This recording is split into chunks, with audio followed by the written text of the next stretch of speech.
Hello दोस्तों, आप सबका आपके अपने यूट्यूब चैनल रीजनिंग 100 में स्वागत है। तो दोस्तों, आज हम रीजनिंग के इम्पोर्टेंट प्रैक्टिस क्वेश्चन को सॉल्व करेंगे जो हमारे होने वाले railway, SSC, UP police, Bihar police या किसी भी स्टेट लेवल एग्जाम के लिए जो आपको रीजनिंग के प्रैक्टिस सेट में क्वेश्चन कराए जाते हैं दोस्तों, वो इम्पोर्टेंट होने वाले हैं। तो चलिए शुरू करते हैं आज के सेशन को। और आपसे रिक्वेस्ट है कि वीडियो को पूरा देखिएगा और अगर चैनल को सब्सक्राइब नहीं किए हैं तो प्लीज़ सब्सक्राइब करके बेल आइकन को प्रेस कर लीजिएगा। ओके, चलिए दोस्तों शुरू करते हैं आज का पहला क्वेश्चन और देखते हैं आज का पहला क्वेश्चन क्या है। पहला क्वेश्चन है कि वह विकल्प चुने जो तीसरे शब्द से उसी तरह से संबंधित है जैसे दूसरा शब्द जो है वो पहले शब्द से संबंधित है। यानी यहाँ पे उसके कहने का मतलब है जिस प्रकार से हाथ का संबंध अंगूठा से दिखाया गया है उसी प्रकार पेन का संबंध किससे होगा।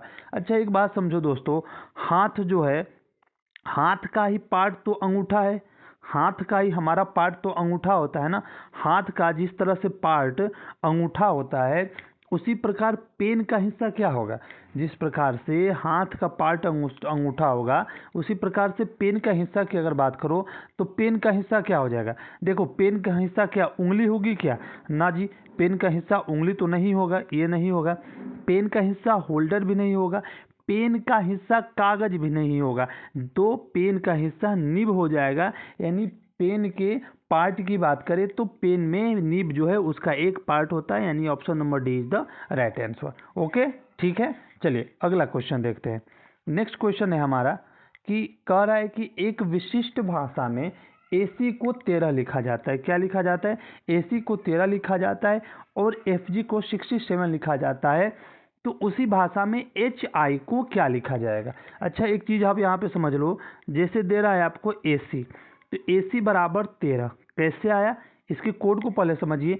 A का अल्फ़ाबेट में पोजीशन 1 होता है और C का अल्फ़ाबेट में पोजीशन 3 होता है, यानी कि अल्फ़ाबेट की पोजीशन को यहाँ पे रखा गया है। उसी तरह आप FG की बात कर लो तो FG को भी हम लोग देख लेते हैं। F का अल्फ़ाबेट में पोजीशन होता है 6 और G का अल्फ़ाबेट में पोजीशन होता है 7, यानी कि अल्फ़ाबेट के नंबर्स को यहाँ पे फाइंड आउट किया गया है, रखा गया है। तो HI का हमें पता करना है कि HI का क्या होगा। HI का देखो आप, H का अल्फ़ाबेट में पॉइंट कितने नंबर पे H होता है?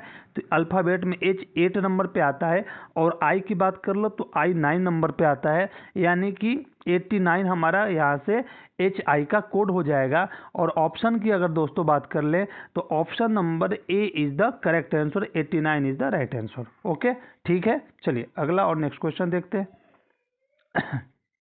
अगला क्वेश्चन है कि उस वेन आरेख का चयन करें जो दिए गए वर्गों के समुच्चय के बीच के संबंध को सर्वोत्तम ढंग से निरूपित करता है। ओके, अब दिया क्या क्या गया है हमें? तो हमें दिया गया है पत्रिकाएं, मूवीज और पुस्तकें। ओके, अब देखो, पत्रिकाएं और पुस्तकें और मूवीज, यहाँ तक की बात करो तो पत्रिकाएं और पुस्तकें एक दूसरे से तो रिलेटेड है, पर मूवीज जो है वो डिफरेंट है। यानी कि हमारा डायग्राम बनेगा तो मूवीज का तो अलग बनेगा, मूवीज का डायग्राम तो अलग बनेगा और पत्रिकाएं और पुस्तकों का एक साथ बनेगा। देखिए, पुस्तकें होती हैं और पुस्तक के अंतर्गत जो है दोस्तों वो पत्रिकाएं आया करती हैं। जैसे मान लो कि, हाँ आप समझिए कैसे मैं आपको समझाऊं। जैसे आप मान लो कि मैथ का एक बुक है, मैथ का एक बुक है, तो मैथ के बुक में सारे चैप्टर होते हैं। जबकि ऐसा हो कि मैथ का एक मैगजीन निकलता है और उसमें जो है प्रत्येक चैप्टर के 100 क्वेश्चन जो है कराए जाते हैं। तो एक बुक है और पत्रिका में उसके छोटे छोटे पार्ट होते हैं, ठीक है। तो ये बड़ा वाला ही, तो यहाँ पे हम आप समझिए कि पुस्तक किसके, पत्रिका किसके अंतर्गत आ जाएगी?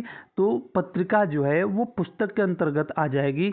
यानी कि जो ये बड़ा वाला हिस्सा है वो पुस्तक का हो गया, उसके अंतर्गत हमारी ये पत्रिका आ गई और मूवीज जो है वो अलग से हो जाएगा।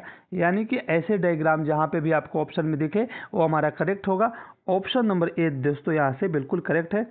पुस्तक, पुस्तक के अंदर पत्रिका, क्योंकि पुस्तक के अंतर्गत ही पत्रिका आएगी और जो आपकी मूवीज है वो तो अलग है, इन सबसे भिन्न है। ओके, तो अलग ही डायग्राम में रहेगी, ठीक है। चलिए अगला क्वेश्चन देखते हैं। समझिए, निम्नलिखित में से कौन सा शब्द जो है अन्य से भिन्न है, यानी कि जो असंगत है वो हमें यहाँ से फाइंड आउट करना है। तो क्या क्या दिया गया है? दिया गया है शुक्र, मंगल, बृहस्पति और आइपिट्स। शुक्र, मंगल, आइपिट्स और बृहस्पति। अच्छा देखो, शुक्र की बात करिए, मंगल की बात करिए और बृहस्पति की बात करिए।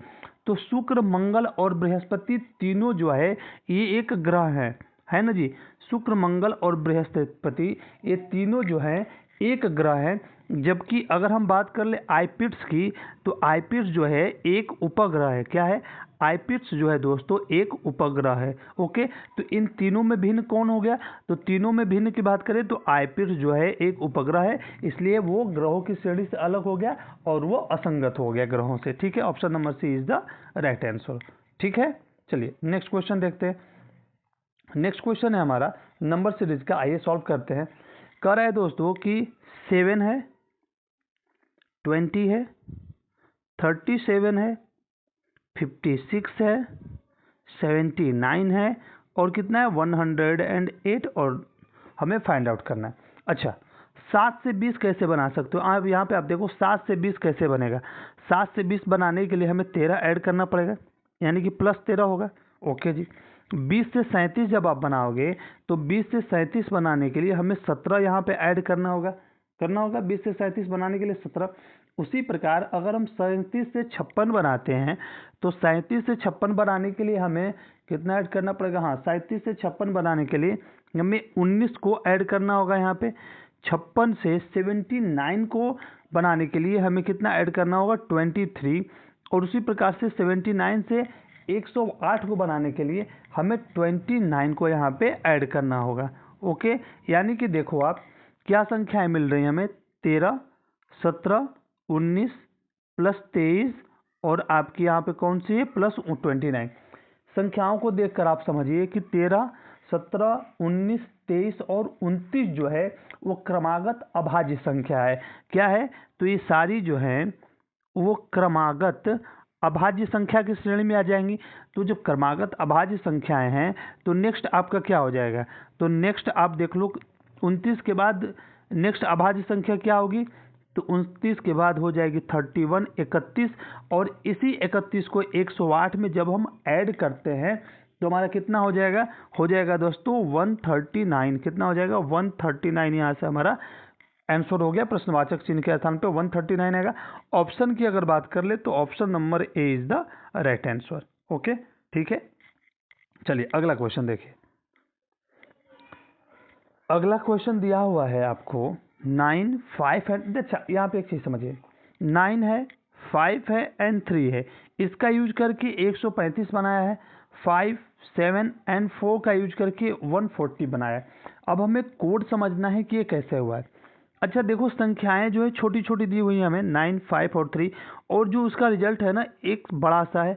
ठीक है, तो जब भी छोटी संख्याओं से बड़ा रिजल्ट आए तो ये एक बात समझ के चलिए कि कहीं ना कहीं उसमें मल्टीप्लिकेशन जो है हुआ होगा। ओके, तो आइए इसको चेक कर लेते हैं। 9 में हमने 5 से मल्टीप्लाई किया तो कितना हुआ? 45। और 45 में अगर 3 से मल्टीप्लाई करो तो कितना आएगा? 135। यानी कि 9 into 3 into 5 is equal to 135। ये ऐसे करके दिया हुआ है। ठीक है, ये तो समझ में आ गया। इसको भी हम लोग चेक कर लेते हैं। 5 इंटू 7 इंटू 4, 5 इंटू 7 इंटू 4, तो 5 में 4 से मल्टीप्लाई किया कितना हुआ? 20। 20 में 7 से मल्टीप्लाई किया तो कितना हो गया? 140। 140 भी यहाँ पे आ रहा है, यानी कि यह संख्या जो है ये कोड जो है कंप्लीट है। हमें तीनों संख्याओं को एक दूसरे से मल्टीप्लाई करना। ठीक है, अब यहाँ पे आप देखो हमें लाना कितना है? 150। 150 हमें लाना है। तो दिया क्या हुआ है? 5 दिया हुआ है, क्वेश्चन मार्क दिया हुआ है, फिर 5 दिया हुआ है, इज इक्वल टू कितना? 150।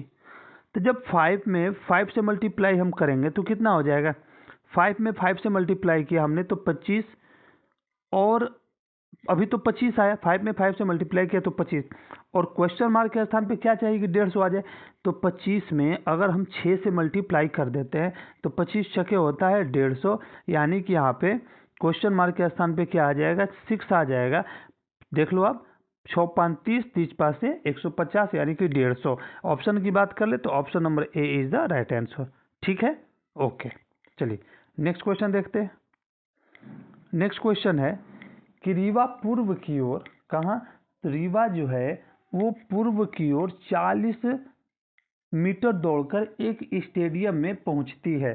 ठीक है, रीवा को हम लोग पहुंचा देते हैं भाई स्टेडियम में। देखो यहाँ से अब रीवा जो है यहाँ से 40 मीटर दौड़ती है पूरब की तरफ, 40 मीटर दौड़कर 40 मीटर दौड़ती है और एक स्टेडियम में पहुंचती है। ठीक है, फिर वो दाईं ओर मुड़ती है, नीचे की ओर आएगी और 20 मीटर चलती है दोस्तों। ठीक है, 20 मीटर दौड़ती है। ठीक है, ठीक है।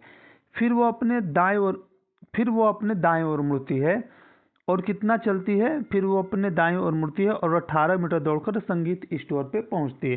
ठीक है, उसने फिर 18 मीटर दौड़ा, 18 मीटर दौड़ा और यहाँ पे एक संगीत स्टोर है, तो वो संगीत के स्टोर पे 18 मीटर दौड़कर पहुंच जाती है। ओके, वो पुनः बाएं मुड़ती है और 10 मीटर दौड़ती है। वो पुनः बाएं मुड़ती है। ठीक है, पुनः ऐसे वो बाएं मुड़ती है, यहाँ से वो पुनः बाएं मुड़ती है और कितना दौड़ती है, 10 मीटर दौड़ती है। ठीक है, इसके बाद वो पुनः बाएं मुड़ती है, अच्छा जी, और 24 मीटर दौड़ती है। पुनः बाएं मुड़ती है और 24 मीटर दौड़ती है। ठीक है, पुनः बाएं मुड़ी और उसने 24 मीटर की दौड़ लगाई और अंत में वो दाएं ओर मुड़ती है। ठीक है जी, दाएं ओर मुड़ती है और 12 मीटर दौड़ती है, यानी कि उसका लास्ट हो गया भाई, अब थक गई है, अब वो नहीं दौड़ेगी। ठीक है, वो 12 मीटर दौड़ती है। ठीक, ये आप इसको इग्नोर कीजिएगा, मैंने ऐसे बता दिया है कि ये जो पॉइंट है ना, ये संगीत स्टोर है। ठीक है, ओके। चलिए, तो कह रहा है कि अब रीवा के सामने कौन सी दिशा है। अब देखो ये रीवा जो इस दिशा में, उत्तर दिशा में, ऑप्शन की बात कर लो, option number B is the right answer. ठीक है दोस्तों, समझ में आया। चलिए आगे बढ़ जाइए। अब देखिए क्या कह रहा है। कह रहा है कि गीता का परिचय कराते हुए भानु ने कहा, किसने कहा, एक भानु है, भानु को हम लोग गीता का परिचय कराते हुए भानु ने कहा कि जो गीता है वो मेरी दादी, वो मेरी नानी या दादी, या मान लो कि भानु है तो भानु की माँ हुई, ये भानु की मदर हो गई, भानु की माँ हो गई और इनकी जो माँ हो गई, इनकी भी माँ हो गई है। ठीक, ये भानु की माँ हुई और ये इनकी माँ हुई, वह मेरी नानी की इकलौती पुत्री, तो नानी हुई ये भानु ऐसे हुआ तो ये भानु की नानी हो गई, भानु की नानी हो गई, और ये भानु के नानी की इकलौती पुत्री जो है वो भानु की माँ हो गई, भानु की माँ हो गई, तो इकलौती पुत्री की पुत्री है, यानी कि भानु की माँ की, सॉरी, भानु के नानी की पुत्री की इकलौती पुत्री है, यानी भानु की माँ की सिर्फ एक ही पुत्री है। अभी देखो भानु की माँ है, उनकी एक ही पुत्री है, एक ही पुत्री है, इकलौती पुत्री है, और उनका नाम क्या है, उस लड़की का नाम है गीता, उस लड़की का नाम है गीता। तो इस भानु की माँ, भानु को एक भाई, भानु की माँ को दो बच्चे, एक भानु और एक गीता। ठीक है, तो अब समझ लीजिए कहने का मतलब क्या है। कह रहा है कि निम्नलिखित विकल्पों में से, क्या कह रहा है, भानु का गीता से क्या संबंध है, तो गीता का भानु क्या लगेगा, गीता का भानु भाई होगा, सीधी सी बात है, इतना बड़ा तो है भी नहीं। Option number B is the correct answer. Easy सा है डायरेक्शन, ब्लड रिलेशन, इसको इतना बड़ा क्यों बना। ठीक है दोस्तों, समझ में आया। चलिए अगला क्वेश्चन देखते हैं। अगला क्वेश्चन है कि यदि ए का अर्थ, अच्छा ठीक है, यहाँ पे कुछ उतना नहीं, आप सीधे देखो मैं आपको बताता हूँ। जैसे जो भी यहाँ पे साइन है ना, उसकी जगह पे प्लस माइनस हमें ऐड कर देना है। 9 है, सी का मतलब देख लो, सी का अर्थ है गुणा 5, बी का अर्थ क्या है, बी का अर्थ है 5 प्लस 10, ए का अर्थ क्या है, ए का अर्थ है माइनस 10 के बाद है 5, और सी का अर्थ है गुणा 12। बस इसी को सॉल्व करना है, तो सॉल्व कीजिए। यहाँ पे हो गया आपका 45, ठीक है, प्लस 10 और माइनस कितना हो गया, माइनस हो गया 60, 45 और 10 जोड़ लो 55, 55 में से 60 को माइनस कर दो तो हो जाएगा आपका -5। ऑप्शन की बात कर लो तो option number B is the correct answer -5। Okay, चलिए अगला क्वेश्चन देखिए। कह रहा है कि नीचे दिए गए चित्र में सबसे छोटा त्रिभुज प्रोफेसर को, ये छोटा वाला त्रिभुज जो है ये प्रोफेसर को दर्शाता है, बड़ा त्रिभुज नेताओं को, ये बड़ा वाला त्रिभुज जो है वो नेता को दर्शाता है, वृत्त जो है वो स्नातक को दर्शाता है, वृत्त स्नातक को दर्शाता है, तथा आयत जो है ये आयत जो है वो यूनिवर्सिटी को दर्शाता है। ठीक है, तो अब देखिए प्रश्न क्या पूछ रहा है। कह रहा है कि कौन से ऐसे नेता हैं जो स्नातक हैं लेकिन विश्वविद्यालय के सदस्य नहीं है। तो नेता देख लो और स्नातक देख लो, बस नेता और स्नातक। तो विश्वविद्यालय का सदस्य नहीं, विश्वविद्यालय कौन सा है, तो ये वृत्त जो है ना विश्वविद्यालय, इसको रेड जोन में ले लो। इसके अंदर कोई भी आएगा वो हमारा आंसर नहीं होगा, तो हमने इसको रेड जोन में ले लिया, खत्म हुआ यहाँ से काम। अब आपको समझ में आ जाएगा। अब देखो हमें किसको किसको लेना है, तो हमें लेना है नेता को। नेता कौन सा है, बड़ा वाला त्रिभुज जो है वो नेता का है, ये देखो बड़ा वाला त्रिभुज जो है ये नेता का पार्ट है। और क्या लेना है हमें, स्नातक। स्नातक यानी कि ग्रेजुएशन, नहीं जो विश्वविद्यालय के सदस्य नहीं है कहना है ना। अच्छा, हाँ ठीक है, कोई बात नहीं। तो यहाँ पे देख लो कौन से ऐसे नेता हैं जो स्नातक है, तो नेता और स्नातक में आप कॉमन ढूंढ लो। स्नातक जो हमारा रेड वाला है और नेता जो है ब्लैक वाला है, तो नेता और स्नातक में जो हमारा है वो BC हो जाएगा। Option number A is the correct answer. देखो BC जो है यूनिवर्सिटी वाला जो हिस्सा है ना, हमें उसको बाइकआउट करना है, ये यूनिवर्सिटी वाले से अलग कर दो। तो जब यूनिवर्सिटी को इससे अलग करोगे तो देखो नेता और रेड वाले में कॉमन कौन है, तो BC कॉमन है, BC is the right answer. ठीक है, यानी ऑप्शन नंबर A। अगला क्वेश्चन देखिए। अगला क्वेश्चन है कि DEFGHI और J में से प्रत्येक का फुटबॉल मैच सोमवार से शुरू होकर उसी सप्ताह के रविवार को समाप्त होने वाले एक सप्ताह के अलग अलग दिन हैं। अच्छा, सोमवार शुरू हो रहा है ना, तो मंडे, ट्यूसडे, वेडनेसडे, थर्सडे,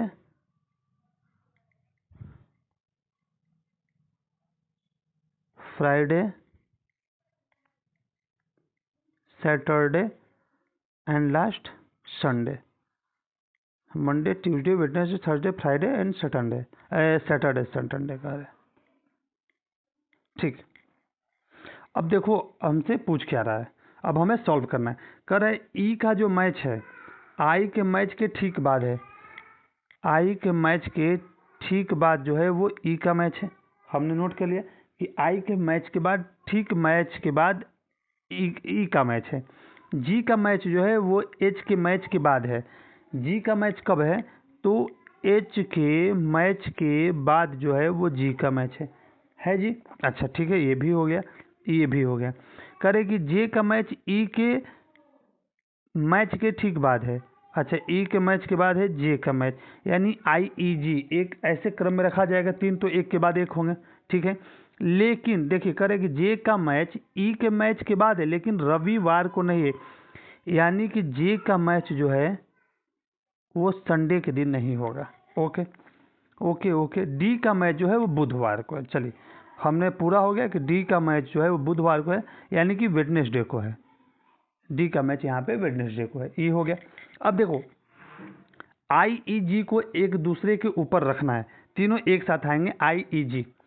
अब देखो मंडे पे आई होगा नहीं, यहाँ पे आई होगा नहीं क्योंकि डी है। अगर हम लोग थर्सडे वाले दिन रखते हैं तो IEJ थर्सडे वाले, अगर हम लोग थर्सडे वाले दिन पे आई को रखते हैं, थर्सडे वाले दिन पे अगर हम लोग आई को रखते हैं तो देखो आई ई और जे, आई ई और जे यहाँ पे हो जाएगा। लेकिन अगर वही आई को हम लोग यहाँ पे रखते हैं तो आई ई और जे संडे को पड़ जाता, तो हमारा पोजीशन जो है वो बिल्कुल करेक्ट है आई ई और जे का। ठीक है, अब ये हो गया, ये वाला भी हम लोगों ने ख़त्म कर लिया। अब एच और जी है, एच और जी दोनों पास पास में होंगे तो यही बचता है ना H और G, क्योंकि H के नीचे G है। और लास्ट में हमारा कौन सा बच गया? लास्ट में बचता है हमारा F। हमारा डायग्राम बन के तैयार है। अब देख लो हमारा डायग्राम बन गया है। तो जब डायग्राम बन गया तो आइए से देखते हैं। पूछ रहा है कि D का मैच बुधवार को। अच्छा ठीक है, इनमें से किसका मैच रविवार को? छुट्टी वाले दिन किसका मैच है? F का। दोस्तों F का मैच जो है वो रविवार के दिन है।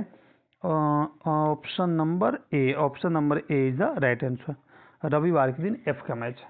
ठीक है, ओके। चलिए अगला क्वेश्चन देखते हैं।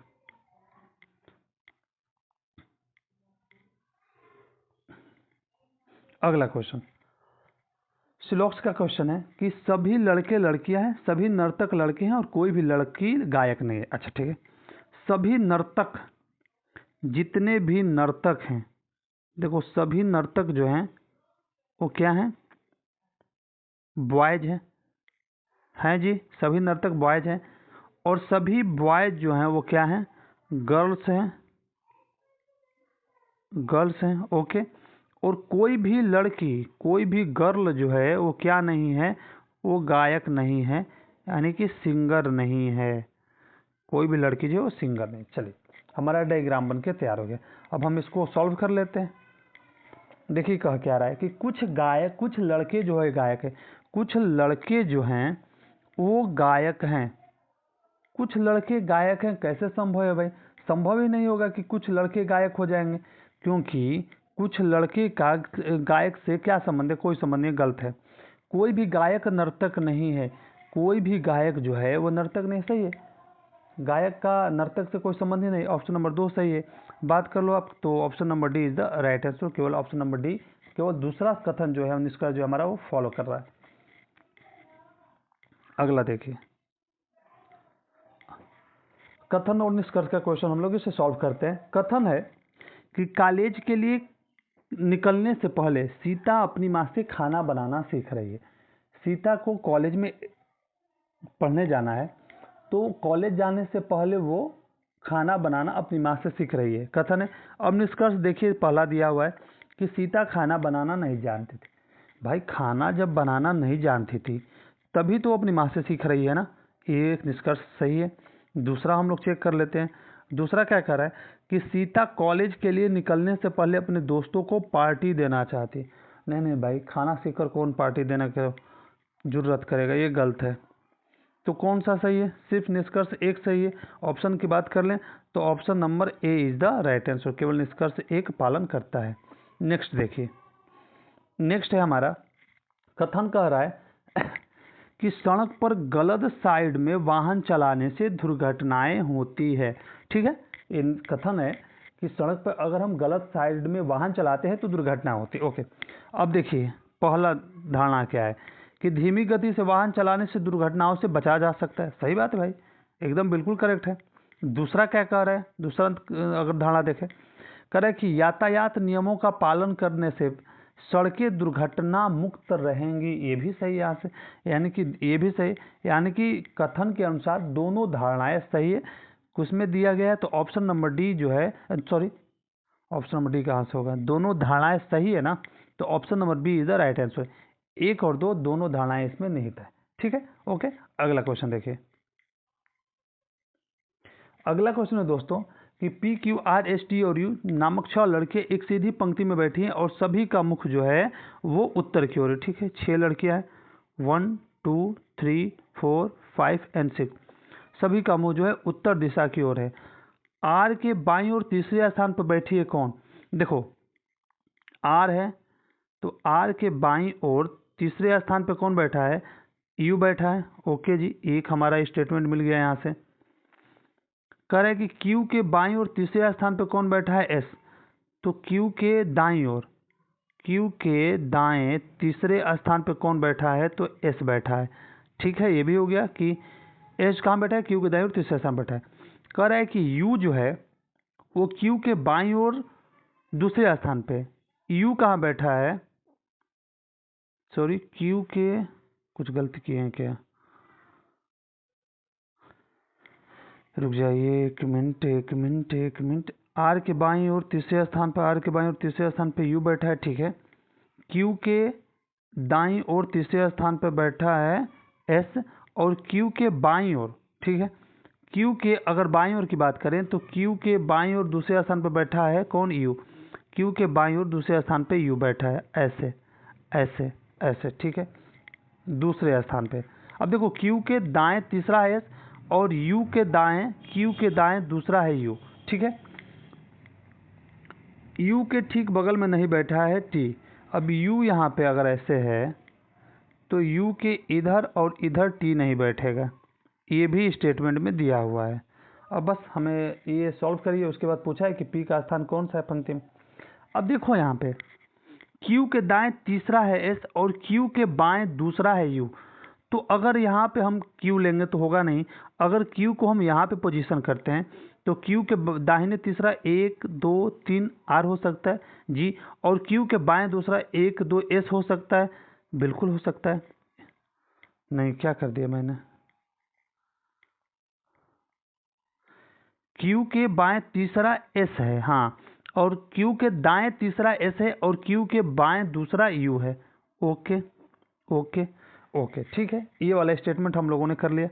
अब देखो क्या कह रहा है, R के दाहिने तीसरा है U, तो अगर यहाँ पे R के बाएं, अगर यहाँ पे R ले लो तो इसके बाएं 1 2 3, तीसरा है U, ठीक है। अब कह रहा है कि U के बगल में T नहीं बैठा है, तो T यहाँ पे तो बैठने वाला नहीं है, तो T यहाँ पे बैठ जाएगा और बचा क्या लास्ट में P, तो P यहाँ पे बैठ जाएगा। और पूछा भी है कि पंक्ति में P का स्थान कौन है, तो पंक्ति में P का जो स्थान है वो बाएं सिरे से दूसरा है। ऑप्शन नंबर दोस्तों सी इज द राइट आंसर, ठीक है, समझ में आया। ओके जी, चलिए अगला क्वेश्चन देखते हैं। कह रहा है कि प्रश्न आकृति में दिए गए आकारों में से कौन सी उत्तर आकृति बनती है। प्रश्न आकृति में जो आकार, 3 आकार हमें दिए गए हैं, इससे कौन सी उत्तर आकृति बनाई जा सकती है। देखो ये तो बनेगा नहीं, तीनों का यूज करना है बनाने के लिए, तीनों का यूज हमें करना होगा, ठीक है। अच्छा तो देख लीजिए, अगर पहला देखें तो देखो ये इसमें वर्ग के टाइप का जो दिया हुआ है, वर्ग हो रहा है, जो भी ऐसा है वर्ग के टाइप का है वो इसमें दिया हुआ है, ठीक है। तो ये वर्ग के टाइप का इसमें दिया हुआ है,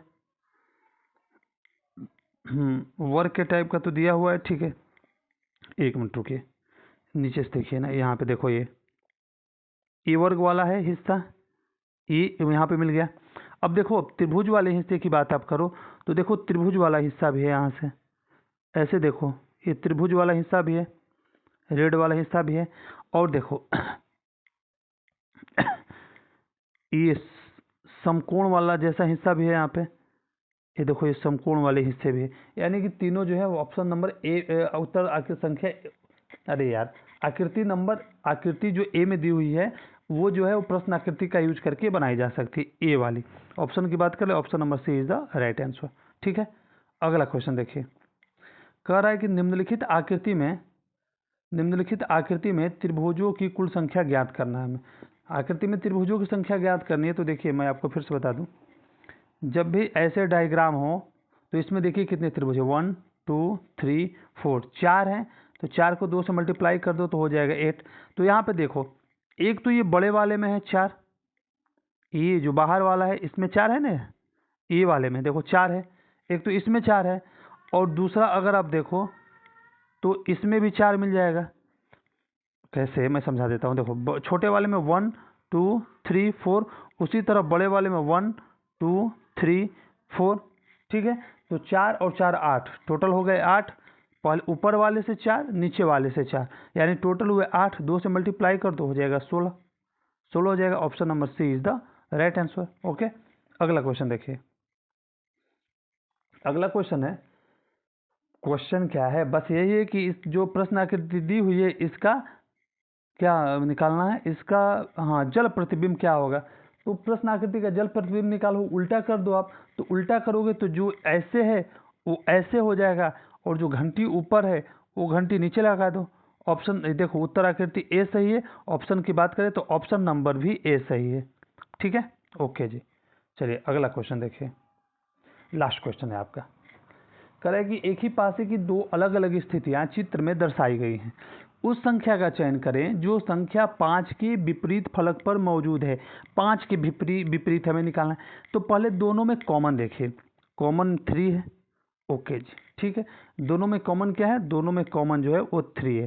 3 कॉमन जब है तो पहले पासे के क्लॉकवाइज में चलते हैं तो आता है 6, ओके, और दूसरे पासे के क्लॉकवाइज में चलते हैं तो आया हमारा 1, यानी कि 6 के अपोजिट ए है, ठीक है। फिर अब दूसरे पासे के क्लॉकवाइज में चलते हैं तो आता है हमारा क्या 4, और फिर इसके क्लॉकवाइज में चलते हैं तो आता है हमारा 5, तो 5 के विपरीत फलक पे हो जाएगा 4। Option number A is the right answer. Okay दोस्तों, ठीक है, चलिए। तो दोस्तों देखिए, जो भी इम्पोर्टेंट क्वेश्चन थे वो आपके साथ हमने सॉल्व किया। तो दोस्तों इतना ख्याल रखिए थोड़ा सा कि अगर आपको ये सेशन पसंद आए तो प्लीज़ लाइक, शेयर और सब्सक्राइब ज़रूर कीजिएगा। और हाँ, कमेंट करके अपना सुझाव देते रहिए ताकि समझ में आए कि आपको समझ में आ रहा है कि नहीं। ठीक है, मिलते हैं कल के नेक्स्ट सेशन में। आप सबका बहुत बहुत शुक्रिया।